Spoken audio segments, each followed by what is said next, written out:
How do you write a script that doesn't sound like everyone else? This is a big problem that we are facing right now because of AI. A lot of people are outsourcing their thinking onto AI. They're outsourcing their scripts onto AI. I fully believe that there is a place for that. It's not that AI cannot actually replicate your voice and your speaking style and exactly how you write. If you are running into the problem that my scripts just don't sound like me, or it doesn't sound authentic to me, or you're not sure if exactly what you're saying is standing out in the marketplace of ideas, it's because your ideas probably aren't standing out in the marketplace of ideas. And if the actual content that you are saying right now doesn't actually match up to the expectations of the viewer whenever they click on the video, and the content is just meh, it's the same as everyone else's, the results that you have on YouTube are going to be the same as everyone else's. And that's why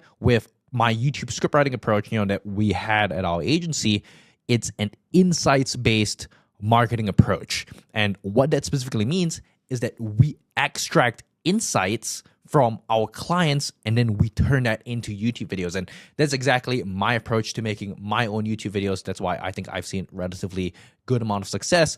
It's that all of the content that is interesting on YouTube that you like to watch today, especially educational content, is insights based.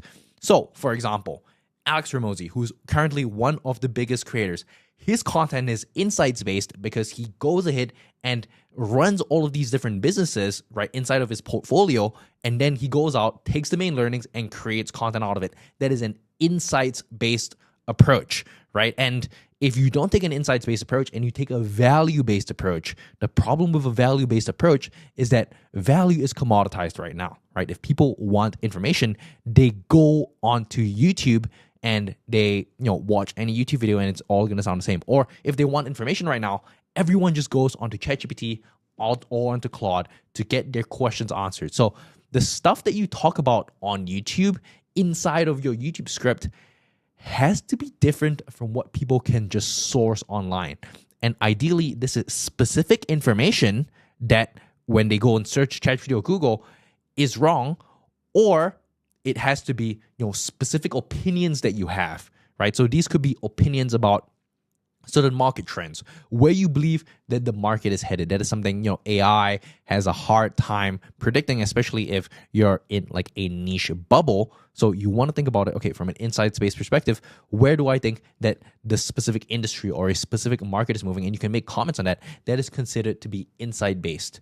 Or whatever learnings, mistakes that you see your specific clients or people inside your industry making, right? And I would also consider that to be an insight. You want to have insight-based marketing, right? Because it's not only your story that matters, which it does, which will shape your unique perspective and shape your unique life insights, your specific approach to tackling a certain problem, but it's also how you think about a certain problem. And you want to be able to articulate exactly how you think about those problems, exactly how you are solving those problems, and what you are going to do moving forward. Because insights is the most important thing in an age of AI. It is what will allow you to stand out.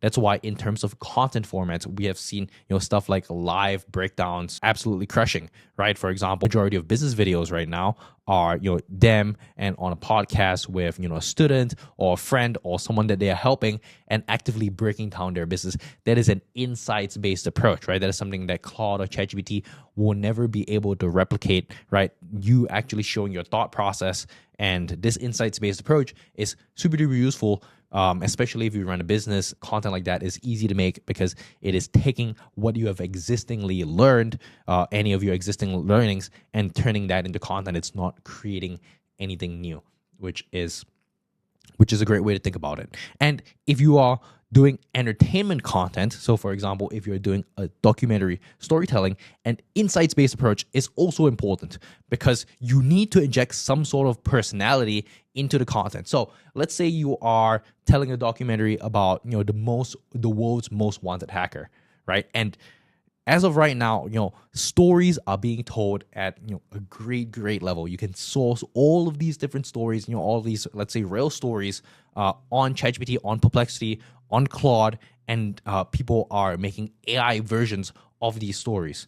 What can actually help your documentary channel stand out is if you do much deeper research to find information that goes a layer beyond what most people are able to find, right? And if this is called journalism, traditionally this is called journalism. If you're able to do journalism and find information that other people aren't able to find, I would also consider that to be a layer of insight, because you are presenting information on YouTube that other people would probably never have heard of. So that's also another way in order to give deeper insight. Or if even you're a faceless documentary, you want to give some sort of personality to the content, so you can comment on exactly, the breakdown of how something works and your personal opinion on it, and kind of the layer of consequences of it, and tie in different industries that you generally wouldn't think about. I'll just give a quick example here.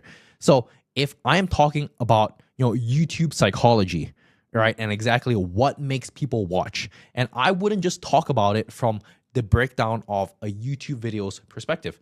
I would ideally, on an insights level, if I'm able to connect my knowledge of YouTube with my readings on psychology. Let's say I read a specific psychology book and I'm able to quote this specific psychology book when I'm talking about YouTube psychology and YouTube retention, and I'm able to draw connections like that, that will make the aha moment a lot quicker for the viewer, because they can see that, there's this field of psychology and there's this study that's being done, and this is exactly how it affects and why people watch YouTube videos in this certain way. And it gives people the aha moment, and they think, hey, Brian's a pretty smart guy because he's able to connect these two insights from these two different industries and come up with a completely original thought or a completely original explanation of how something works. And you can do the same inside of your documentary videos. You can do the same inside of your storytelling videos. And an insights-based approach is exactly how we think about all of the content that we create. And hopefully this helps.